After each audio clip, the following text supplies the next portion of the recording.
एक राजा जिसने सत्य के लिए अपना राज्य, अपना परिवार, यहाँ तक कि अपने बेटे का अंतिम संस्कार तक रोक दिया। क्या कोई इंसान सच के लिए इतना बड़ा बलिदान दे सकता है? यह कहानी है उस राजा की जिसे खुद देवताओं ने परखा, लेकिन वह हर परीक्षा में अडिग रहा। जब पत्नी फटे कपड़ों में मृत पुत्र को गोद में लेकर श्मशान पहुंची, तब उस राजा ने ऐसा निर्णय लिया जिसे सुनकर देवता भी रो पड़े। आखिर कौन था वह सत्यवादी राजा, और क्यों आज भी दुनिया उसकी मिसाल देती है? आइए सुनते हैं राजा हरिश्चंद्र की अमर और हृदय विदारक कथा। प्राचीन समय में अयोध्या नगरी में राजा हरिश्चंद्र राज्य करते थे। वे सूर्यवंशी राजा थे और अपने सत्य, धर्म, दया और न्यायप्रियता के कारण पूरे संसार में प्रसिद्ध थे।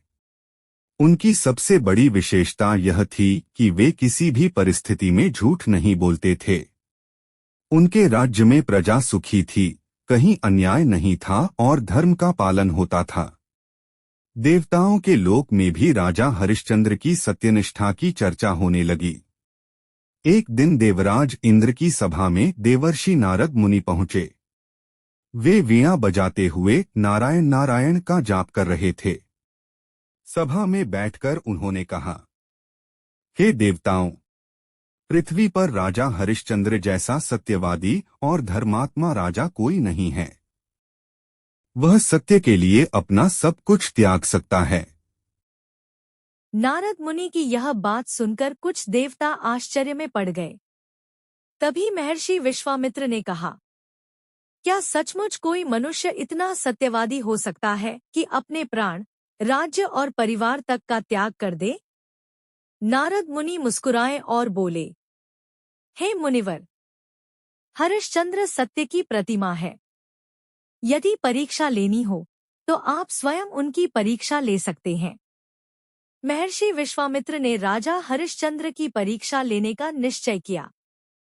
एक रात राजा हरिश्चंद्र सो रहे थे।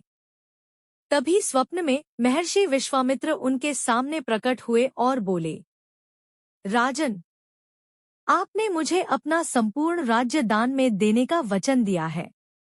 राजा ने स्वप्न में ही कहा, मुनिवर, यदि मैंने वचन दिया है तो मैं अवश्य पूरा करूंगा। सुबह जब राजा जागे तब भी उन्हें वह स्वप्न याद था। तभी महर्षि विश्वामित्र वास्तव में राजसभा में आ पहुंचे। उन्होंने कहा, राजन, आपने मुझे अपना राज्य दान में दिया था, अब अपना वचन पूरा कीजिए। राजा हरिश्चंद्र समझ गए कि यह उनकी परीक्षा है। उन्होंने बिना किसी हिचकिचाहट के अपना पूरा राज्य महर्षि विश्वामित्र को सौंप दिया। लेकिन परीक्षा अभी बाकी थी। विश्वामित्र बोले, राजन, दान तभी पूर्ण माना जाता है जब दक्षिणा भी दी जाए। मुझे दक्षिणा चाहिए। अब राजा के पास कुछ भी नहीं बचा था। फिर भी उन्होंने सिर झुकाकर कहा, मुनिवर, मैं सत्य से पीछे नहीं हटूंगा। कृपया थोड़ा समय दे। राजा हरिश्चंद्र अपनी पत्नी तारामती और पुत्र रोहिताश्व के साथ राज्य छोड़कर निकल पड़े।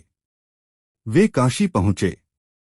दक्षिणा देने के लिए धन चाहिए था और धन पाने के लिए उन्हें वह करना पड़ा जिसकी कल्पना भी कोई नहीं कर सकता। सत्य की रक्षा के लिए उन्होंने अपनी पत्नी और पुत्र को एक ब्राह्मण के हाथों बेच दिया।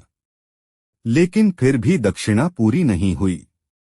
तब राजा हरिश्चंद्र ने स्वयं को एक चांडाल के हाथों बेच दिया। अब वे श्मशान में शवों का अंतिम संस्कार करवाते और कर वसूलते थे। समय बीतता गया। फिर एक दिन ऐसा आया जिसने स्वयं देवताओं को भी हिला दिया।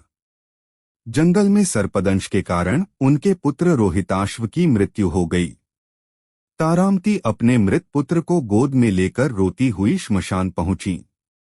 श्मशान के द्वार पर पहरा दे रहे राजा हरिश्चंद्र ने नियम के अनुसार कहा, अंतिम संस्कार के लिए कर देना होगा। तारामती फूट फूट कर रो पड़ी, स्वामी, मेरे पास देने के लिए कुछ भी नहीं है। यह सुनकर भी राजा हरिश्चंद्र अपने धर्म से नहीं डिगे।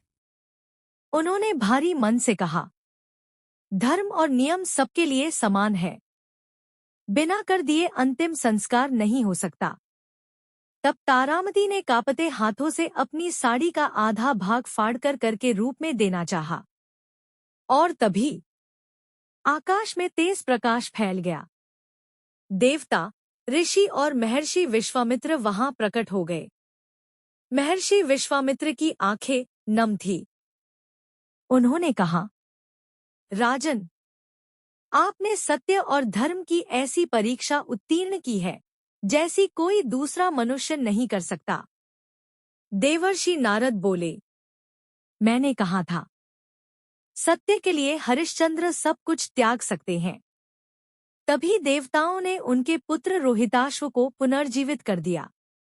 उनका राज्य भी उन्हें वापस मिल गया। देवराज इंद्र बोले, हे हरिश्चंद्र, आपने सिद्ध कर दिया कि सत्य ही सबसे बड़ा धर्म है। तभी से राजा हरिश्चंद्र का नाम सत्य, धर्म और त्याग की सबसे बड़ी मिसाल बन गया।